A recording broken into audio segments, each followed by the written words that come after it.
raise your hand.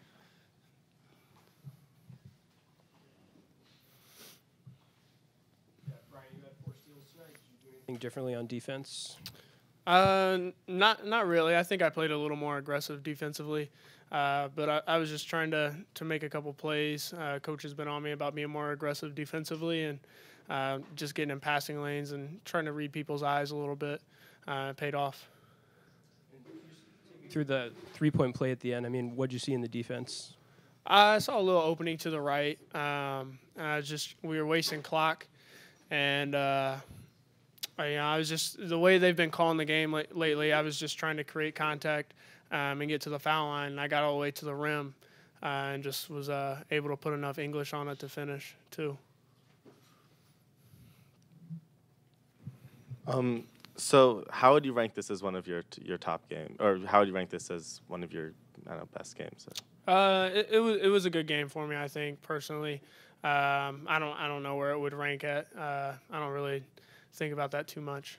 What's the team's mentality when they're starting to climb back and things are getting closer? Does it change how you feel, and are there nerves that are kind of going through your system? No, we just talk about how we got to fight. Teams are going to make runs. This is a game of runs.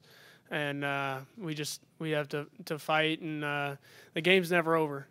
So, Brian, how comfortable are you late in the game in a close game to have The ball in your hands and not just be a distributor? very comfortable, especially when we're up. I'm very confident stepping to the line and making free throws. So definitely, when we're up, I definitely want the ball, and then just making plays towards the end of the game. Whether we're up or down, I'm comfortable doing. I've done it my entire life, and then, but we also have a great playmaker towards the end of the game with Trey Demps. Along those lines, I don't mean to bring up bad memories, but do you ever look back at the Michigan game last year and just ever use that as fuel in these late game situations, or is that out of your memory, and where does that stand? No, it's out of my memory. I missed a shot that game. Guys miss shots at the end of the game, so nobody's perfect towards the end, and it was just something I could learn from, and I think I've improved in late game scenarios in college basketball. You looked a little bit more aggressive coming off ball screens. You kept your dribble alive a few times when last year it seemed like you might have picked it up. Was that something you definitely worked on in the offseason, trying to keep that dribble alive and kind of string the defense out a little bit? For sure.